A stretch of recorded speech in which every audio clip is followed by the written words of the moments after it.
मोहिनी तर बसले ती कुठे गेली विचारायला 2 दिवस झाले. होय की अभी मजा आएगा ना भिडो. 2 दिवस कुठे गेलता? काय सांगायचं मर्दाच्या हो माझा हे झालं संकट आलं माझ्यावर. तुमच्यावर होय काय झालं?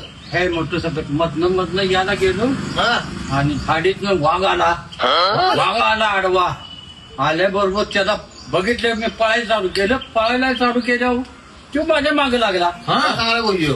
खरं सांगतोय. मग पुढं एक मोठं झाड दिसलं. हा तर काय करायचं म्हणलं झाडावर चढलो. हा झाडावर छेट्याला जाऊन चढलो. वाघ येऊन बसला बुडक्यात. काय सांगायला? होय हा बुडक्यात येऊन बसला. तर काय करायचं म्हटलं 2 दिवस रात्र गेली दिवस गेला तो काय हालायचा आलं तयार नाही. घेऊन मी मुचायला चालू केलं. येणारच की मग मोताला. आलंच आणि हा मुताला धरून वर आला की येऊ वाघाचा काय आहे ह्यो? मुताला धरून वर आला धरून वर आला तो हा मध्येच बंद केलं मी. शाबास. मग वाघ आपटला की खाली. बरोबर आणि आपण मेला की मग मेला. हा. मग आता उतराय का वाईट मग घरला गेलो शिडी घेऊन आलो शिडी लावली मग खाली उतरलो. शिडी घरात आणला का? होय मग लावून उतरला का? मग लावून खाली उतरलो. ते काय कळालं तुला हे? खतरनाक झाली भावली तुमची. जाऊ काय सांगायचं मला. वाघ धारून मोठं धारून धरून वर आला आणि खाली पडून गेला. खाली पडून मेला. कुठं फिरत जाऊ नका बाबा असं. नाही